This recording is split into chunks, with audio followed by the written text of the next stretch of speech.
세리는 짐을 싸서 집을 나갔다. 엄마와 아빠는 끝까지 술도가에서의 일을 말해주지 않았다. 왜 술도가에서 일했던 일을 숨겼는지, 왜 나와 교수님이 로미오와 줄리엣인지, 왜 아빠랑 엄마는 교수님을 알면서도 모른 척 했는지, 왜 교수님은 부모님에 대해서 말해주지 않는지 모두가 의문투성이었지만 나는 해답을 찾을 수가 없다. 이 집에 더 이상 있을 수가 없다. 미애는 세리를 말렸지만 세리는 이제 스스로 살아보고 싶었다. 내가 좋아하는 일하면서 내가 좋아하는 사람 만나고 싶어. 이제는 내 힘으로 살아가고 싶다고. 세리 엄마의 눈에는 복잡한 감정이 뒤섞여 있었다. 한편으론 걱정과 슬픔, 또 한편으론 배신감이 느껴졌다. 내가 어떻게 키웠는데? 강수 목까지 얼마나 애지중지 키웠는데? 미애는 세리의 옷가지들을 세리에게 던지며 말한다. 네 맘대로 한번 살아봐. 어디 얼마나 버티나 보자. 그 말 뒤에 숨어있는 미애의 속마음은 세리가 집을 떠나지 않기를 바라는 마음이었다. 하지만 이미 옷가지들은 세리의 얼굴에 던져졌고 세리는 캐리어 하나만 든 채로 그대로 집을 나갔다. 밤이 깊도록 세리는 돌아오지 않는다. 집안은 묵묵히 세리의 빈자리를 품고 있었다. 독고탁은 화가 머리끝까지 치밀어 올랐다. 이놈의 자식, 결국 내 딸을 꿰어냈어. 화가 폭발한 그는 주저없이 술도가로 향했다. 문을 발로 박차며 난입한 그는 고함쳤다. 오범수, 범수 나와라. 내 딸 당장 내놔. 술도가 아는 순간 고요를 깼고 그의 고래고래 소리는 점점 고조되었다. 막무가내로 남의 집에 들어선 독고탁. 보다 못한 강수가 단호한 한마디. 당장 나가세요. 하지만 독고탁의 차가운 한마디가 강수의 귓가를 울렸다. 옷이 아닌 사람은 빠져. 강수의 눈빛이 흔들렸다. 내가 옷이가 아니라고? 광숙은 조용했던 순간을 깨며 거칠게 소리쳤다. 이 양반이 여기가 어디라고? 당장 나가. 시끌벅적한 가운데 독고탁은 거실 바닥에 대자로 누웠다. 내 딸을 내놓으라고. 이에 등장한 공장장. 어디서 그렇게 개소리가 나나 했더만.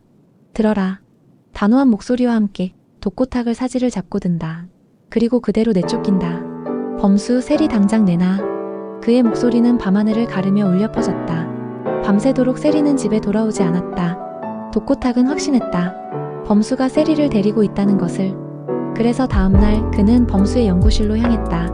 범수의 연구실 문을 발로 박차고 난입한 독고탁. 논문 자료에 몰두하고 있던 범수는 깜짝 놀란다. 세리 어디 있어? 숨긴 거 당장 말해. 핏대를 세운 채 난동을 부리는 독고탁에게 범수는 차분하지만 단호하게 말했다. 저도 모릅니다. 모른다고? 세리가 집을 나간 것도 다 알고 있잖아. 교수직 다 망치기 전에 빨리 말해. 독고탁의 난동은 끝없이 이어졌고 그 소란에 학생들과 교직원들이 하나둘 모여들었다. 너 더 망신당하고 싶어? 독고탁의 소리는 커지고 참다 못한 범수의 화가 폭발했다. 세리가 왜 집을 나갔다고 생각합니까? 왜 사실대로 말해주지 않는 거죠? 여기까지 와서 난동 부리는 게 부끄럽지도 않습니까? 범수의 직설적인 말에 독고탁의 목은 더 붉게 달아올랐다. 세리는 결혼할 사람이 있었어. 그런데 네가 꿰어내서 결혼도 깨지고 세리 인생 망가뜨리고 있어. 이제는 가출까지 시켜? 분노한 독고탁은 범수의 멱살을 잡아 흔들었다. 급기야 경비원이 뛰어와 두 사람을 제지했다. 학교에서 난동 부리시면 안 됩니다. 경비원의 말에도 독고탁은 멈추지 않고며 살을 쥐고 흔들었다. 이에 보다 못한 교무처장이 나서며 말한다. 세리 아버님?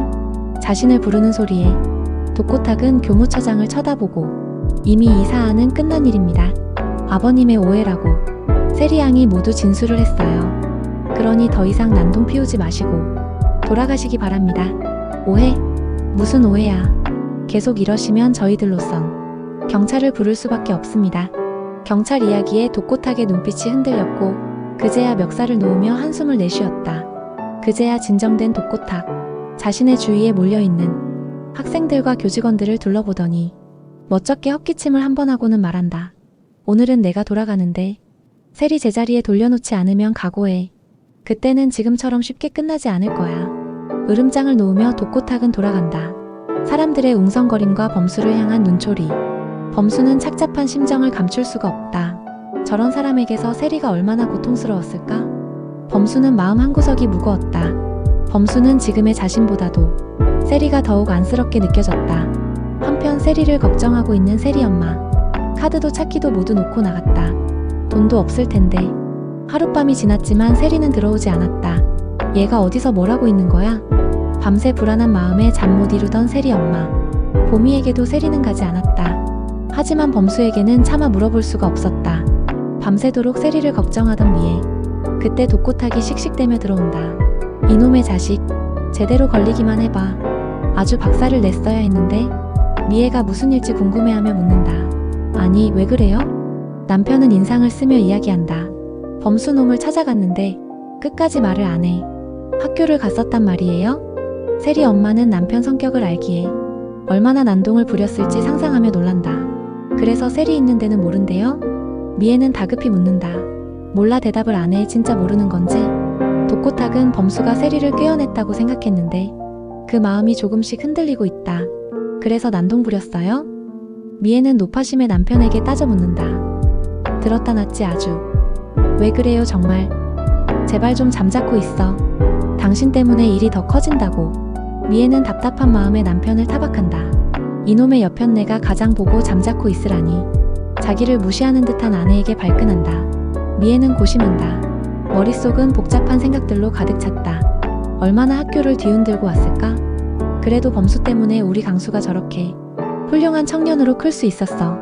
범수형 덕분에 자신이 올바르게 클 수 있었다는 강수의 말이 미애의 귓가에 맴댄다. 바른 생활, 바른 생각. 형의 모든 것이 제 삶의 기준이었어요. 범수에게 한없이 고마움을 느끼다가도 세리를 생각하면 속에서 천불이 났다. 속이 끓는 듯한 분노와 애틋함이 뒤섞였다. 딸은 자기처럼 살지 않기를 바랐다. 남편 일찍 죽고 가진 게 없어서 자식을 버릴 수밖에 없었던 나쁜 엄마. 한순간도 강수를 잊어본 적이 없었다. 그래서 더욱 세리에게 매달렸다. 나처럼 살지 않게 하려고 했었다. 좋은 옷, 좋은 음식 뭐든지 최고로 해줬다. 호텔 사모님 소리 들으면서 살도록 부족함 없이 풍족하게 누리게 살기를 바랐다. 그 바람은 거의 이루어질 듯했다. 그런데 한순간의 범수로 인해 그 꿈은 무너져 내렸다. 세리의 마음이 그저 짝사랑인 줄 알고 안도했는데 이젠 자신이 통제할 수 없는 현실이 두려웠다. 집까지 나갈 줄은 꿈에도 생각하지 못했다. 온실 속의 화초처럼 엄마 아빠가 없으면 아무것도 못할 줄 알았다. 하지만 세리의 마음은 자신이 반대하면 할수록 커지는 듯했다. 그런 세리를 바라보는 미애의 마음은 갈기갈기 찢어지는 듯했다. 미애는 무거운 마음으로 범수의 연구실을 찾아간다. 문을 두드리는 손이 떨렸다. 미애의 방문에 범수는 머리가 지끈거렸다. 서로의 얼굴을 마주할 생각에 긴장감이 돌았다. 미애는 남편의 일을 사과한다. 미안해. 우리 남편이 성격이 좀 그래서 저번 일도 미안하다는 말을 못했는데 오늘 이런 일이 또 생겨서 정말 미안해. 미애는 눈가가 촉촉해졌다. 진심이 가득 담긴 사과였다. 하지만 범수는 아무런 말을 하지 않는다. 잠시 침묵이 흘렀다. 강수한테 얘기 들었어. 강수가 형을 정말 많이 좋아하더라고. 강수를 만나셨어요? 범수가 놀란 듯 묻는다. 지난번에 내가 귀걸이를 떨어뜨렸는데 강수가 보관하고 있었나봐. 전해준다고 연락이 왔었어. 그랬군요. 강수 이야기가 나오자 미애는 눈물을 흘린다. 우리 강수 너무 잘 자랐더라고. 내가 키웠으면 그렇게 못 키웠을 거야. 미애는 흐느끼며 말한다. 정말 고마워. 범수는 서글프게 우는 미애를 바라본다. 그리곤 티슈를 조용히 내민다. 눈물을 훔친 미애는 다시 말을 이어간다. 그런데 우리 세리 마음 좀 잡아줘. 지금 걔 마음 잡아줄 사람은 범수밖에 없어. 세리 이야기가 나오자 범수는 눈빛이 흔들린다. 세리 밤새 들어오지 않았어. 어딜 갔는지 카드도 놓고. 미애는 다시 눈물을 흘린다. 아무리 세리가 범수를 좋아한다고 해도 이건 안 되는 거잖아? 미애는 애절한 눈빛으로 범수를 본다. 범수는 미애의 눈을 바로 보지 못하고 고개를 숙인다. 세리 혼자 저러는 거 나도 알아. 미애는 범수에게 선을 긋듯 이야기한다. 이렇게 부탁할게. 세리는 나처럼 살지 않게 하고 싶어. 범수는 미애의 간절한 눈빛에서 외면할 수 없는 현실을 마주한다. 세리도 그렇고 강수도 그렇고 너무너무 미안해. 범수는 자신의 감정을 외면하고 싶지만 힘들어하는 세리가 계속 마음에 걸린다. 한없이 착해 보이는 그 아이. 한없이 약해 보이는 그 아이. 부모에 의해 선택된 삶을 살고 있는 그 아이. 왠지 세리는 자신이 보호해주고 싶은 아이였다. 자신이 든든한 벽이 되어 그 모든 바람으로부터 지켜주고 싶었다. 하지만 현실에선 자신이 할 수 있는 게 아무것도 없음을 알고 있다. 자신의 처지를 너무나 잘 알기에 긍정도 부정도 할 수 없다. 세리에게 이런 내 마음을 보여줄 수도 세리를 지켜줄 수도 없음을 안다.